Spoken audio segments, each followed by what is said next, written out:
Seja bem-vindo ao Echo Journal Club, o podcast que traz as últimas atualizações em ecocardiografia, de forma prática e direta. Eu sou a Bárbara Linhares e ao meu lado está o Felipe de Oliveira, criador do Eco Descomplicado.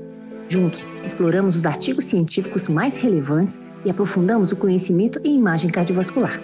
Prepare-se para mergulhar nesse universo fascinante e transformar sua prática clínica. Seja muito bem-vindo, seja muito bem-vinda a mais uma edição do Echo Journal Club. Meu nome é Felipe, eu sou cardiologista e cardiografista e criador do Eco Descomplicado. E para esse projeto, eu estou aqui acompanhado da Bárbara. Olá, pessoal.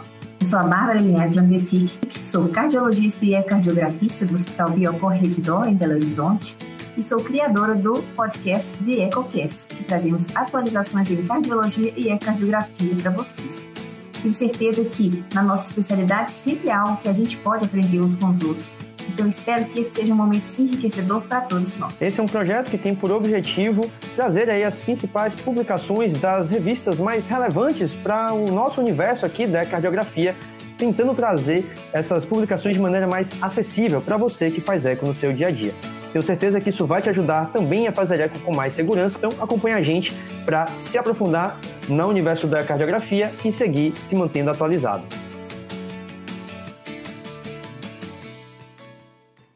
E aí, Felipe, qual novidade que você traz de hoje? Qual artigo incrível que você trouxe? Conta pra gente. Bárbara, nesse ano de 2025, a Sociedade Americana de Cardiografia está impossível com a liberação de guidelines, né?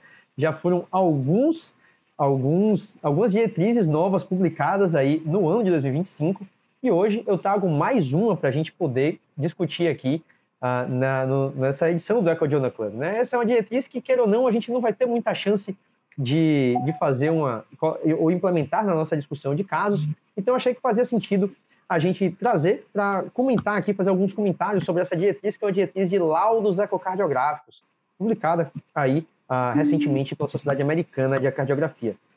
Então, obviamente, é um documento bastante extenso aí, com dezenas de páginas, com várias tabelas, é bem verdade, mas com muitas páginas, onde eu acho que todos nós deveríamos pensar aí em, pelo menos, folhear o documento, entender quais são as recomendações gerais ali trazidas pela Sociedade Americana, mas a ideia, o objetivo hoje, para a gente também não estourar o nosso tempo e, ao mesmo tempo, trazer esse conteúdo aqui para todo mundo, é resumir o que eu acho, né, que é mais importante sobre essa diretriz, trazendo 10 recomendações que eu acho que todos nós deveríamos buscar implementar no nosso laudo, né, no seu laudo, no meu laudo, todos nós aí. Caso você não faça um deles, obviamente o que está na diretriz não é obrigatório, ninguém é obrigado a fazer o que a diretriz manda, mas acho que são recomendações pertinentes e que vale a pena a gente considerar, se não implementar totalmente, mas pelo menos ponderar se a gente não pode adaptar o que a gente já faz para algo que se encaixe nessas recomendações, tá? Então, vamos lá, bem jogo rápido, 10 recomendações bem práticas aqui. O primeiro deles é que eu achei interessante que a diretriz traz de maneira muito clara, tá? Que você pode simplesmente dizer que uma determinada estrutura ou câmara cardíaca está normal. Então, eu confesso que eu tenho um pouco de dificuldade de ser tão sucinto no meu laudo, eu admito isso, mas ele diz ali que você pode dizer que se a ideia concebida de normalidade de uma certa estrutura seja a mesma para todos, né? Se existe ali um consenso sobre o que é, por exemplo, uma válvula aórtica normal, que é uma válvula trivalvular com filetos finos, se você entender que há uma compreensão em relação a isso, você pode dizer que a válvula cardíaca está normal, né? Enfim, é curioso. Eu confesso que eu tenho um pouco de dificuldade com isso, mas tá aí, a diretriz traz essa possibilidade aí para usar no laudo, e isso, sem dúvida nenhuma, torna o laudo mais sucinto, mais direto, mais objetivo. A segunda recomendação é que ele recomenda que a gente sempre faça a descrição das estruturas cardíacas, em especial das válvulas cardíacas, sempre seguindo um roteiro, sempre seguindo uma sequência que vai primeiro descrever a estrutura e a morfologia, depois partindo para a função. Essa é uma discussão que a gente tem bastante lá na mentoria, né, em que a gente fala da importância de descrição de estrutura, de morfologia das válvulas cardíacas, principalmente, e aqui a diretriz deixa bem claro que a gente deveria perseguir sempre ter esse modelo tanto, eu diria, um modelo mental, para que a gente avalie as válvulas dessa forma, mas também que no nosso laudo a gente respeite essa sequência, falando primeiro da estrutura, da morfologia, de como está a morfologia, como está aquela estrutura do ponto de vista anatômico, antes de fato, sair para descrever a função, né? No nosso caso, via de regra, envolve a avaliação por meio da técnica de dupla, tá? O terceiro, né, a terceira recomendação, na verdade, aqui já é uma coisa que eu interpretei dessa forma, né, é uma lembrança de que você que está à frente do aparelho é o especialista em imagem. E quem está recebendo o exame de ecocardiograma não tem a obrigação necessariamente de entender de eco tanto quanto você.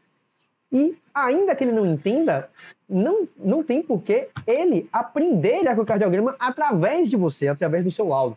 Então isso vai ter algumas ramificações e a primeira delas é essa aqui, que eu achei bem interessante deles trazerem, porque eu já vi muitos laudos ecocardiográficos aí recheados de números, e ele traz aí que qualquer parâmetro numérico ou os parâmetros numéricos que você trouxer no seu laudo, idealmente devem estar acompanhados de uma interpretação. Ou seja, você deve dizer, se você colocou lá o volume do lado esquerdo, que é o exemplo que ele traz aqui, você deve dizer, volume do lado esquerdo indexado de 35, que representa um volume do lado esquerdo aumentado, né? Então, ele traz aí a ideia de que você deva interpretar esses dados, claro, quando couber interpretação, né? Ninguém vai querer que você faça interpretação de parâmetro por parâmetro, por exemplo, da estenose aórtica. Você vai pegar todos aqueles parâmetros e você vai concluir lá na sua conclusão sobre a gravidade da estenose aórtica, mas não adianta você ficar colocando valores de onda E', onda A', onda E. Eu já vi muito laudo com velocidade de onda E, velocidade de onda A, velocidade de onda E', velocidade de onda A', velocidade resistência vascular pulmonar, mas isso para todos, VTI da via de saída para todos, e isso não é necessário, tá? E a ideia é que cada informação numérica que você coloca no seu laudo, considerando que ela seja relevante, que você faça uma avaliação, uma interpretação do que aquilo representa no contexto daquele exame, tá? Então, um outro ponto interessante também que ele traz aí na diretriz é de que você é o especialista. Então, se você está fazendo o exame e você identificou algum motivo, algum achado no exame, alguma coisa ali que vai interferir nos seus dados obtidos e ou na sua análise daqueles dados, o ideal é que você relate isso no seu laudo, né? Que você traga isso no seu laudo para que o clínico possa, de alguma maneira, entender que fatores eventualmente possam estar atrapalhando na avaliação daquele exame e pode até eventualmente explicar aí discrepâncias entre exames realizados em momentos diferentes ou por examinadores diferentes, tá? Então, esse é um ponto interessante aí que ele coloca para que a gente faça essa sinalização também de fatores de confusão. Os mais comuns que a gente costuma ver são estados de alto fluxo, né? Pacientes muito taquicárdicos, pacientes aí ou que estejam, por exemplo, com baixo fluxo, né? Também é uma situação comum em valvopatias. São questões que a gente precisa lembrar, hipertensão arterial muito acentuada, tudo isso pode interferir no exame e a gente deve relatar caso isso ocorra, tá? O quarto ponto conversa diretamente com esse terceiro ponto, que é o que eu comentei aqui, de que a gente deve evitar ensinar ecocardiografia ou cardiologia no nosso laudo. A gente deve buscar usar frases mais simples e objetivas, né, e evitar usar textos muito extensos que visam apenas ensinar ou descrever de maneira muito detalhista o que a gente está vendo. Então, aqui no exemplo que ele traz na própria tabela da diretriz, é de que se você encontrou uma disjunção do anel mitral, você deve escrever, observa-se a presença de disjunção do anel mitral. E não que você deva descrever com toda aquela riqueza de detalhes sobre a separação entre a inserção do músculo e o anel mitral. Então, a ideia é que você faça um laudo que seja não só objetivo, mas mais prático, para que o médico cardiologista ou clínico, qualquer que esteja recebendo aquele exame, entenda de maneira muito clara o que está sendo descrito no seu laudo, tá? Então, a ideia é que você evite textos muito longos de ensinamento. Sempre se pergunte, será que eu estou tentando ensinar demais a quem está recebendo esse laudo do outro lado? Então, essa que é a ideia aqui por trás dessa recomendação da diretriz. A quinta recomendação que eu trago para vocês aqui é seja sempre consistente. E quando eu digo consistente, é porque eu já vi alguns colegas aí que trazem no laudo valores que não estão compatíveis com a impressão descrita no próprio laudo. Ou seja, você descrever que a disfunção ventricular é grave com uma fração de ejeção de 35% é um problema, porque 35% está na faixa de disfunção moderada do ventrículo esquerdo. Então, esse é um ponto importante que a diretriz traz, que eu acho que é bastante relevante, isso é uma coisa que é um cuidado que eu tenho.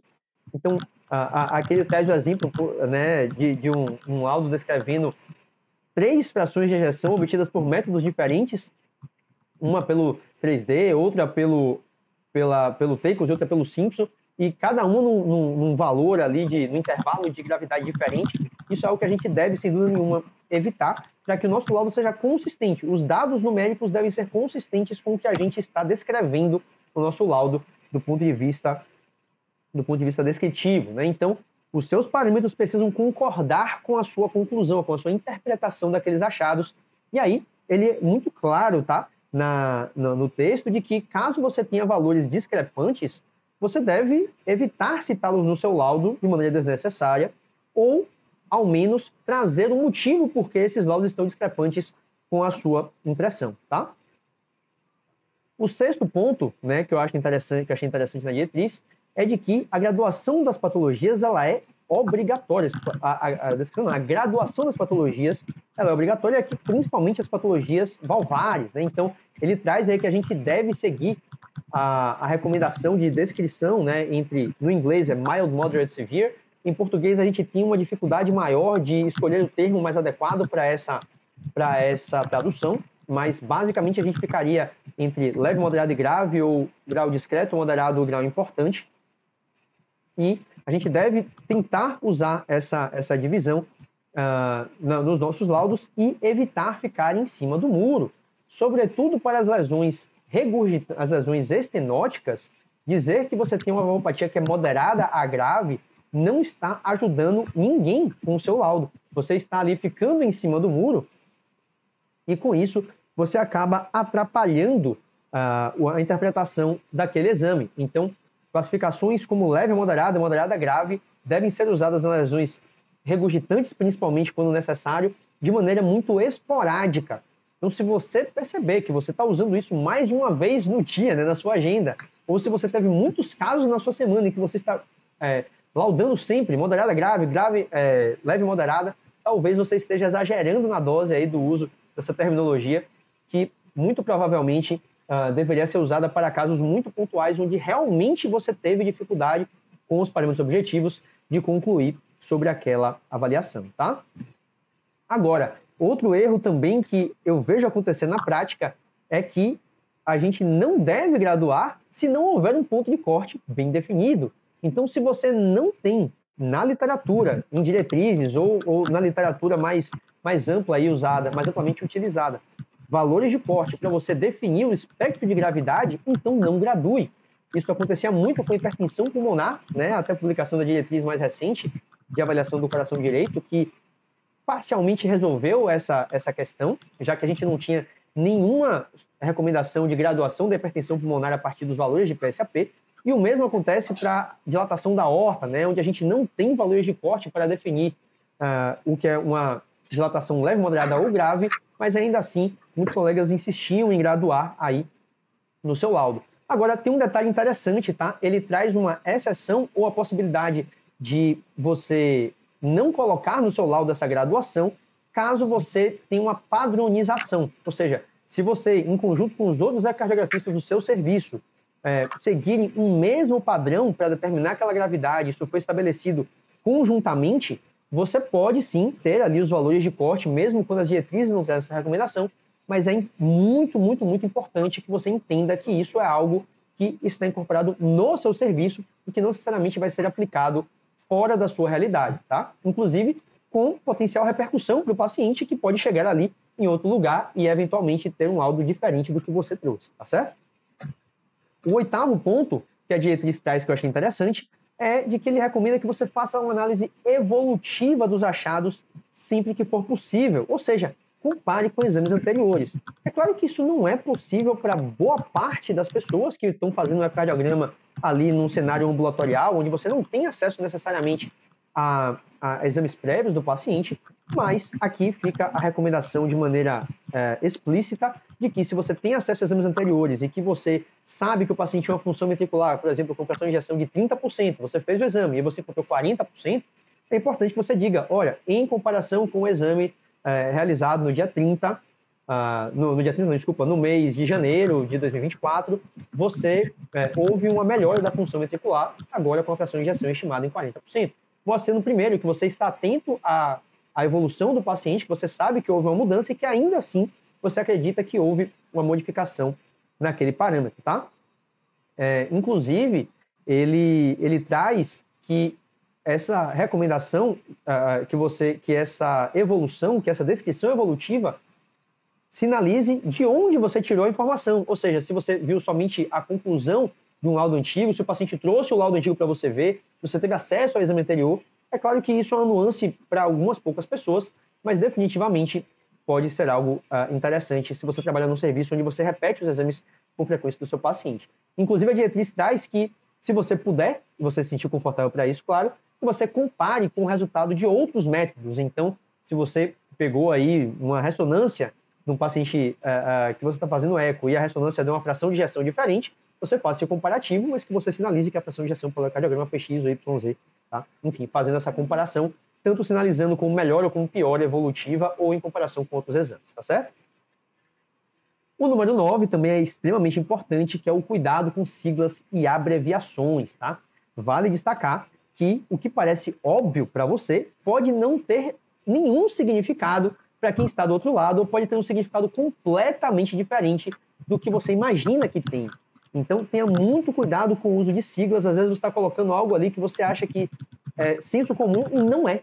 Então, evite usar siglas e abreviações, né? Inclusive, a diretriz traz aí uma extensa tabela de siglas e acrônimos, obviamente em inglês. Muitas delas não vão se aplicar para a nossa prática aqui em português, mas você pode, se quiser, no seu serviço, dar uma olhadinha nessas tabelas e, de repente, determinar um glossário, né, de abreviações aí, onde vocês todos sigam, né, aquela mesma sigla, aquela mesma abreviação, para ver consistência. De maneira geral, ele recomenda que não sejam usados siglas ou abreviações, ou que, em usando, se possível, que você tenha algum momento do laudo ali que você use o termo por extenso e depois você coloque a sigla para sinalizar o que é que tem ali, tá? Então, ele diz ali que abreviações devem ser usadas de maneira bastante limitada e com muito cuidado, tá? Quando forem usadas, e também evitando o seu uso na conclusão, sobretudo, tá? E acrônimos também devem ser evitados preferencialmente ao longo do laudo, tá bom? E por último, para fechar, não teria como fechar com outro ponto do nosso laudo, que não a conclusão.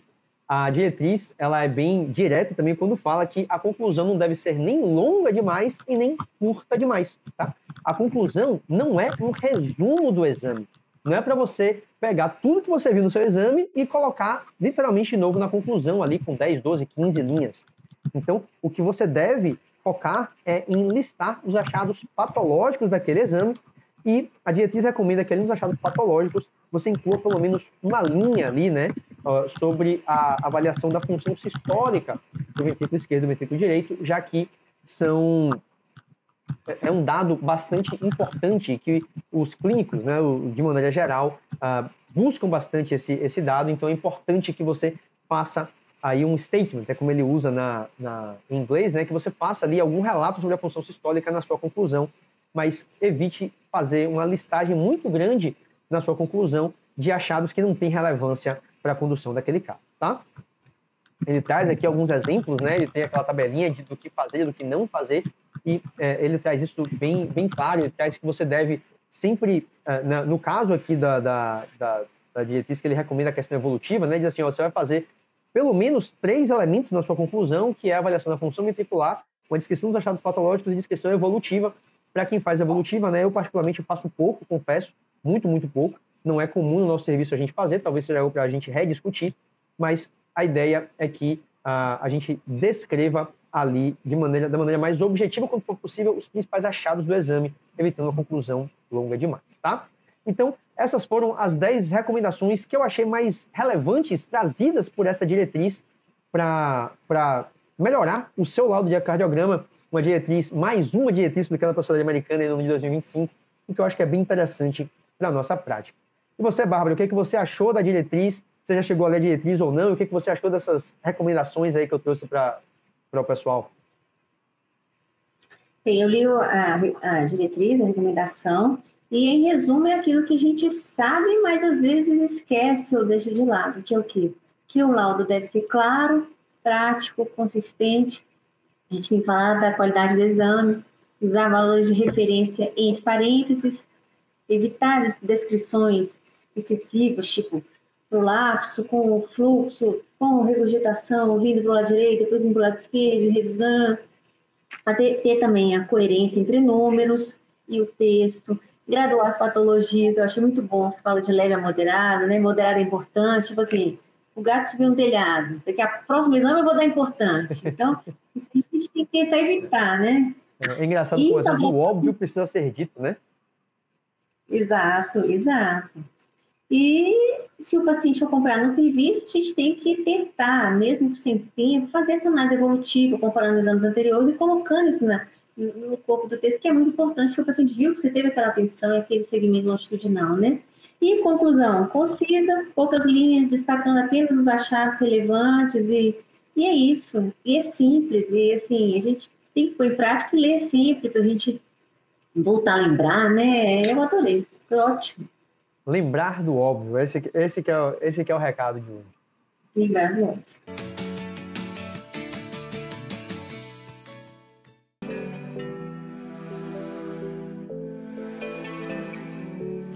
Obrigada por nos acompanhar no Eco Journal Club. Não se esqueça de seguir o canal do Eco Descomplicado no YouTube e acompanhar nossos episódios nas principais plataformas de áudio como Spotify e Apple Podcasts. Assim, você não perde nenhuma atualização sobre o mundo da ecocardiografia. Até o próximo episódio.